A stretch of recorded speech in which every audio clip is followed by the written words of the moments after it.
गंगा मैया की बेटियां 9 जुलाई। एक साल के लीप के बाद सिद्धू और स्नेहा की जिंदगी में आई नई खुशी। काल्पनिक कहानी में एक साल का लंबा लीप आने के बाद सब कुछ पहले जैसा नहीं रह जाता।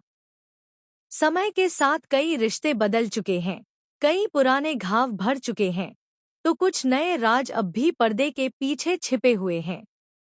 इस नए अध्याय की शुरुआत एक ऐसी खुशी से होती है जिसकी किसी ने कल्पना भी नहीं की थी। सिद्धू और स्नेहा अब एक नन्हे बच्चे के साथ अपनी नई जिंदगी की शुरुआत कर चुके हैं। पूरे परिवार में खुशियों का माहौल है, लेकिन इस मुस्कुराहट के पीछे कुछ ऐसे सवाल भी छिपे हैं जिनके जवाब अभी मिलने बाकी हैं। एक साल पहले तक जिन हालात ने पूरे परिवार को बिखेर दिया था, अब वही लोग नई उम्मीदों के साथ आगे बढ़ने की कोशिश कर रहे हैं। स्नेहा अपने बच्चे की परवरिश में पूरी तरह जुटी हुई है, जबकि सिद्धू हर कदम पर उसका साथ देता दिखाई देता है। दोनों की मजबूत होती समझ देखकर परिवार के कई सदस्य खुश हैं, लेकिन कुछ लोग अब भी इस रिश्ते को स्वीकार नहीं कर पाए हैं।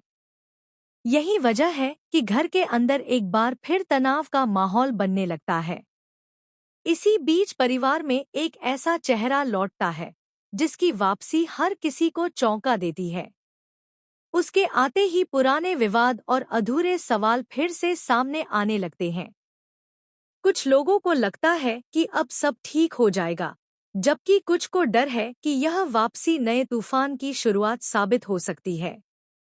स्नेहा को महसूस होने लगता है कि कोई एक बार फिर उसके परिवार की खुशियों पर नजर लगाए बैठा है। दूसरी तरफ सिद्धू अपने परिवार को हर मुश्किल से बचाने की पूरी कोशिश करता है। वह चाहता है कि उसका बच्चा प्यार और सुकून के माहौल में बड़ा हो, लेकिन हालात बार बार उसकी परीक्षा लेते हैं।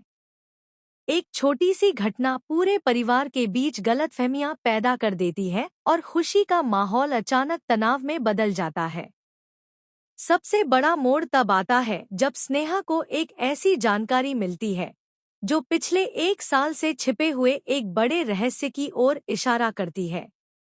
उसे समझ नहीं आता कि वह इस सच्चाई को सबके सामने लाए या सही समय का इंतजार करे। उधर कुछ लोग इस राज को हमेशा के लिए छिपाए रखना चाहते हैं। जैसे जैसे कहानी आगे बढ़ती है, सस्पेंस और गहराता जाता है। अब देखने वाली बात यह होगी कि क्या सिद्धू और स्नेहा अपने